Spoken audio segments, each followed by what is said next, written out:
Let's call this the commitment graph, and let's call this the capability graph. Okay. Now you'll see 4 types of people in your team. First, low capability, low commitment. Okay. Low capability, low commitment. This, let's just say, call this person a C player. Typically, the solution with the C player is 1 or 2 attempts of developing capability and commitment. No reciprocation from their side. Please fire them. Okay, please fire them. And if you've done your bit of trying to mentor, trying to teach, trying to coach, and they've not reciprocated, fire them guilt-free. See, I know some of you are such nice people that you keep such people for the rest of your life and feed them because you're thinking, बिचारे का क्या होगा? तुम बिचारे बन जाओगे, वो बिचारा नहीं बदलेगा. So if you've done your input and there's no reciprocation, they're not made for you. You know, sometimes feeding a incapable person is actually doing injustice to that person. You're making them used to free lunches in life. Okay? Then you have the second type. The second type is low capability again. They're lower on the capability graph, but they're higher on the commitment graph. This is the person you leave your blank check with. Okay? So I call this person a B commitment person. Then you have a third type. This is high on capability, gets the job done. Low on commitment.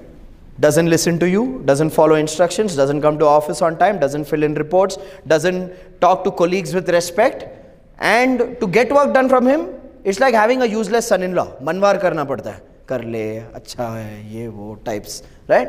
So, this is your B, but capable, results person. Now, I'll tell you the dilemma.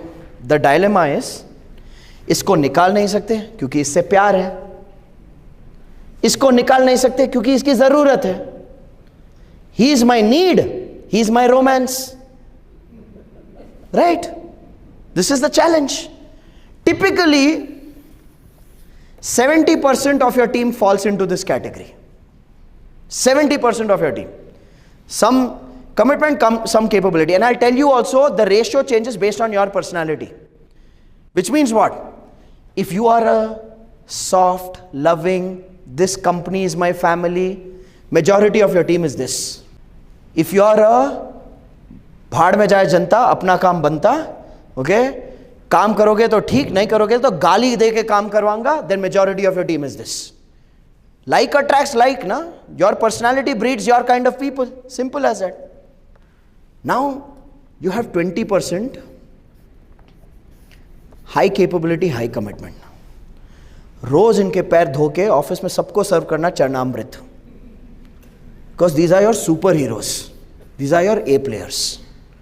Now I'll tell you what to do with each category. This one, firstly, acknowledge them. Express gratitude. अच्छा कर रहे हो. Okay? And I'll tell you why that is so important. There was a study that I did amongst my clients, okay, where I asked them, I picked I have about 3,000 plus MSMEs, one-to-one coaching clients. I picked about 200, 300 of them. And I asked them, did you have A players who left in the last 1 year? I said, yeah. Reached out to them, did a little survey. Why did you leave? You were performing well, you were given responsibility. Number one reason, till the day I put my papers down, I was not appreciated and told I'm good. And by the time I had made my decision, then the boss was like, तुम तो अच्छे हो, क्यों जा रहे हो? तुम्हारे बिना हम कैसे चलेंगे? Like, इतने साल बोला तो नहीं आपने मैं अच्छा हूं. Okay? So number one reason was lack of acknowledgement, lack of recognition. Okay? These people acknowledge. Second, these people elevate. Make them leaders. Make them leaders and mentor them on how to lead. Because I'll tell you what happens. These guys, when they become leaders, there's a very beautiful phase of new leaders. I'm sure you would have experienced it. How many of you have ever promoted a person as a manager and expected them to manage people, but instead of managing people, they're doing now everybody's work on that team by themselves? I'll repeat that. How many of you have experienced this? You promoted someone as a manager, but instead of managing people and getting the work done, They're doing the work of everybody they are supposed to manage. And when you tell them, why are you doing the work? Sir, मैं कर रहा हूँ ना, आप tension क्यों लेते हो? आप बेफिक्र हो, मैं कर लूँगा. Okay? They have not changed the image in their own mind and heart कि मैं अब leader हूँ. मुझे अब काम करवाना सीखना पड़ेगा, काम करना नहीं. So you'll have to elevate them as leaders and also mentor them on how to lead, because nobody is born with that capability. So this is what you do with your A players.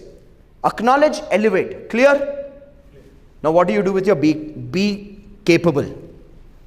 This is the chunt kind of people. These are the kind of people who every day you wake up and say, ab kya kiya isne? Right?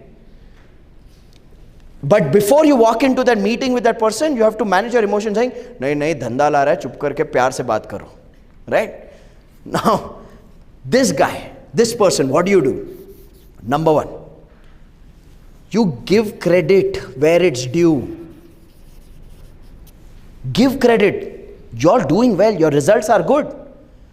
And then after you give credit, you give a challenge. What do I mean by give a challenge? See, the guy who's capable and is not committed has an ego. Agree? How do you develop a guy who has an ego? You don't develop a guy who has an ego by saying, surrender to my mentoring. He has an ego. You develop a guy who has an ego by challenging him, saying, okay, listen, your results are great, but you know what? There's only one thing that's stopping me from pushing you to the next level. Your commitment level. You are not making reports. How can I give you a team? How will you get reports done from the team if you are not giving reports? You are not coming on time. How can I give you a team? How can I elevate you in your career? You are your biggest enemy right now. You challenge them with a next level challenge. तुम ये कर पाओगे?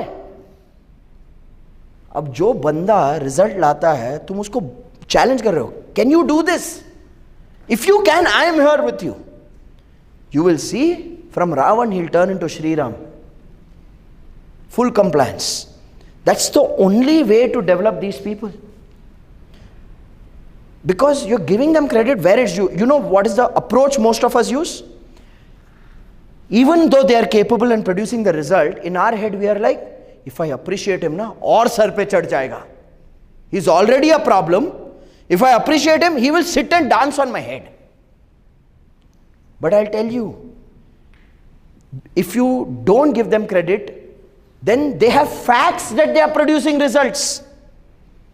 And you are trying to go and poke a hole in their ego saying, मैं इसका ego तोड़ूंगा. भाई, ego वाले बंदे को तोड़ो मत. उसको अलग challenge दो. Right? You do that. This, if you try to break his ego, it becomes a battle. It's a battle. You give credit and you challenge that. I'll give you a simple analogy. This is what Dhoni did when he took over as captain. How many of you remember when Dhoni took over as captain, the Indian team was in shambles. Like they'd lost the 2007 World Cup, lost to Bangladesh, lost to Sri Lanka, didn't even qualify for the quarterfinals. They came back to India. Greg Chappell was fired. Ganguly was evicted from captaincy before the World Cup. Rahul Dravid came back and said, मुझे नहीं बनना captain. Sachin said, captain बनाओगे मैं retirement announce करूँगा. नहीं बनना captain मुझे. So the board was like, किसको दे? And the team's morale was so low and broken because you saw protests across the street, all of that happening, ki what kind of a team we have. The board actually didn't care too much. They said, अगला जो भी आएगा, बेचारे को problem में डाल रहे हैं, अब किसका career we can destroy and it won't hurt us. Ranchi से एक लड़का है, धोनी उसको दे दो. If you understand the trajectory of Indian cricket, Yuvraj was considered the future star of India more than Dhoni when both of them were contemporary players. But Yuvraj was not given the captaincy because the board didn't want to risk a star's career. They said it's a screwed up team. Let them go one more level down. They made Dhoni the captain. He came from Ranchi. Ranchi didn't have a stadium when he was the captain. You know what's the first thing he did? He had a team of this capable people, not committed. Sehwag used to not go for practice. Sachin used to say, "Tum mujhse practice karo aage beta." Right? He had this team. You know what he did? The first thing he did was this. He went to every single senior player and said, without you, I can't do it. I need you on my side. Sounds weak. Only a person who's strong can ask for help. A weak person tries to show they are strong. He got them on their side. He said, it's a challenge. I need your support to rebuild this team again. From there, he earned the respect and built a team of A players. He's a classic leader, right? Now with these, give credit and challenge. This I told you. Teach, they don't learn, fire. With this, again, give credit for commitment.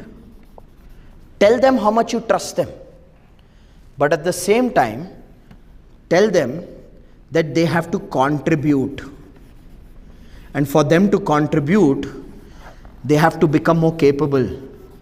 Now you provide the support for training, mentoring, coaching, whatever, to make them capable. Now I'll tell you, here's what you'll realize. When you start providing the support for making them capable, this is where you'll realize who are truly committed and who are conveniently committed. You know what is convenient commitment? सवाल नहीं पूछ रहे तो मैं प्यार दूंगा. But the day you start challenging them and you're supporting them, you're saying, I'm teaching you, I'm mentoring you, I'm training you, I'm doing this for you. Reciprocate, learn. Now if they start showing, we can't learn, I can't change, then is that person truly committed? No. Then what do you do with that guy? Ikki topo di salami, fire. And I'll tell you, this shakes up a lot of teams, especially established businesses. Because established businesses have one superhero business owner, बाकी सब यही है. They'll proudly say, हम 10 साल से sir के साथ है, 15 साल के सर के साथ है, 20 साल से सर के साथ है. 20 साल में सर का कौन सा काम तुमने किया है ये बताओ. वो तो सर करते हैं, हम तो तालियां बजाते हैं.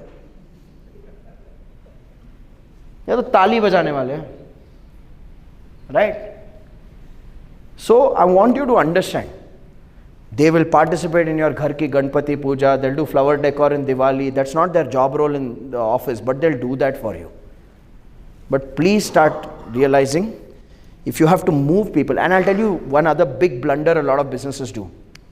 They make these people managers, and then they hire younger people who actually are more capable below this guy. And that guy is like, ye manager hai, damager hai. Right? Now, are they willing to get their egos challenged by someone who actually has technical capability? No, they are not. Then they'll come and tell you, sir, our sari gilla, sir. Not like us. They'll come and feed your ears. Nowadays, no commitment, sir. I'm telling you, please dissect your teams. All I'm saying is this, objectivity is important. Objectivity comes when there's clarity in your intent. I'm not asking you to do a use and throw philosophy with anyone. I'm asking you to be fair. I'm asking you to be giving, supporting, but know where to draw the line and treat people differently. My mentor asked me this in my very early stages as an entrepreneur. He said, Rajiv, fill in the blanks. Fairness is treating people dash. And I said, fairness is treating people equally. He said, wrong. Fairness is treating people differently. If I treat all these four equally, I am unfair. I need to treat each one based on what they deserve.